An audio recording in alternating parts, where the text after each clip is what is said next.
What is up, my friends? You are very welcome along to this preview here on Anfield Agenda. The Reds take on Nottingham Forest on Sunday. It is a 2 p.m. kickoff. We, of course, will be live from an hour beforehand for a watch-along, so we hope you can join us for that.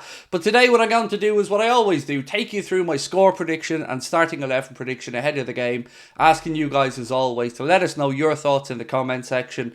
Do drop a like on the video if you enjoy it, and of course, we'd love you to hit that subscribe button. Before I get stuck into my thoughts on the game, just a little word from our sponsors. Surfshark is an app or browser extension that allows you to change your location and access websites in other countries. Surfshark lets you virtually travel the world with just a tap of a finger. For example, we here in Ireland can access other countries' Netflix libraries. We can use BBC iPlayer and many other services that are normally region locked. Simply using Surfshark opens the whole world up to us. Surfshark will also keep you safe and secure when you are out and about using public Wi-Fi. Maybe you're in college or at a cafe, stuff like that. Surfshark will make sure that your information and data is protected and secured from hackers.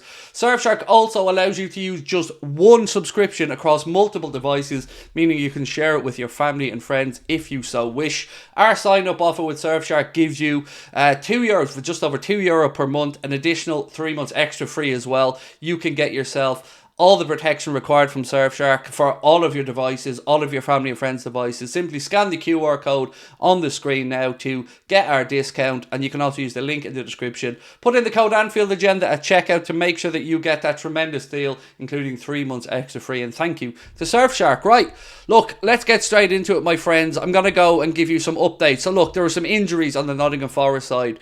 Steve Cooper certainly has some selection headaches, but from our side, it's still the old reliable. Thiago's not available, Bajcetic isn't available, and this will be the last game of Curtis Jones' suspension. So after this, he will be back and available for selection. So with that in mind, what have I gone for the score prediction? It's a difficult one because you always want to be respectful, and I don't think it's going to be an easy game, but the fact that we were able to rest the likes of Dominic Szoboszlai and Alexis McAllister and Virgil van Dijk, Alisson Becker in midweek, I think will lean into this result for us. So what I've gone for, quite simply, is a 3-0 home victory. And again, I want to state that this isn't as out of disrespect to Nottingham Forest. It's just I think we're going to be fresh and ready to go. And again, we're going to want to make a statement and get another 3 points on the chart. So look, let's get into the starting 11, the exciting part of the stream.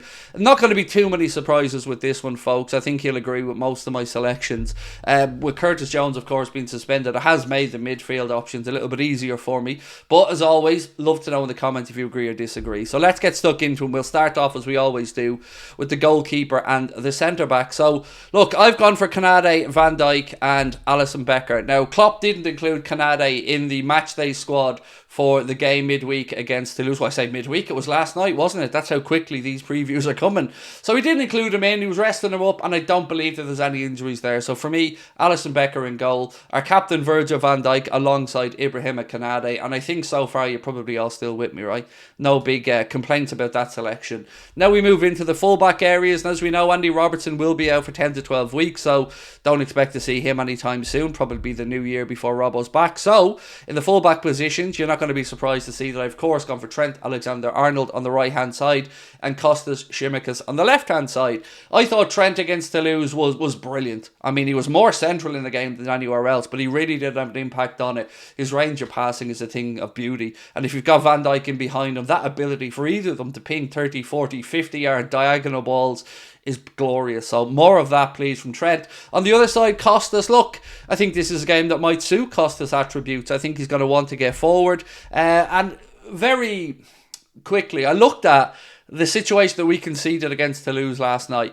And it was young Luke Chambers, of course, and it could have easily been Kostas in my mind. That eagerness to kind of preempt the attack, to step up and try and intercept, I think is what cost Luke Chambers yesterday. And I think hopefully Tsimikas is a little bit more now, so he's equally as excited to get up the pitch and attack. But I just think we learned some lessons. We need to, because that high line was exposed by Toulouse yesterday with a simple couple of passes through midfield. So I think the experience of Costa should help us out there. Moving into midfield, again, big decisions. Do we go with Taro Endo, who had a very good performance despite some of the criticisms that he was getting early in the game from people who quite frankly, I don't know what game they were watching. Jurgen Klopp was full of praise for Endo in his post-match press conference. But that being said, I did mention the fact that we had rested Szoboszlai and Alexis McAllister. So I think our midfield is going to look like this. Alexis McAllister in the number 6 position, Dominic Szoboszlai and Ryan Gravenberch ahead. Look, it isn't ideal. I'm not sitting here trying to want to have Alexis McAllister in the number 6, but I think the fact that he's been rested, the fact that it's another Premier League game at home, and the fact that he's getting used to the position bit by bit makes that the most likely scenario. Otherwise, Dominic Szoboszlai on the right. Look, happy birthday, by the way, Dom. He turned 23 yesterday, I believe it was. If not yesterday, it was the day before. But either way, happy birthday, Dom. Him on the right-hand side, that's a no-brainer. And Ryan Gravenberch just keeps going from strength to strength. Of course, got himself a goal against Toulouse and just looks like the player that we hoped for. You know, I have to say I'm eating some humble pie, and gladly so, because I was unsure. But I was unsure because you'd seen 2 different managers come in at Bayern, not like the kid, not use the kid. Was it a system thing? Perhaps. But Jurgen is certainly very full of praise for him, saying that he's still only at 50% and there's still a long way to go before we see the best of Ryan Gravenberch. And that, my friends, is a beautiful but scary thought for opposition fans, because if he's only operating at about 50% of his capabilities, then I very much am looking forward to seeing the rest of it. He just glides across the pitch effortlessly. It's a joy to watch, as it is with Dom. So that's our midfield. And then up in attack, what have I gone for here? Well, in the wide area is pretty straightforward. I've gone for the great man Mohamed Salah on the right, and the equally great man Lucho Diaz on the left hand side. Great to see Mo break Thierry Henry's record last night. I think it's 43 European goals now, the most from a Premier League player, which is just another record to add to the great man's collection. On the other side, Lucho got a rest as well, so looking forward to seeing him. He did, of course, play after the international break against Everton, so I think he'll be back in. And then through the centre, is it going to be Cody Gakpo?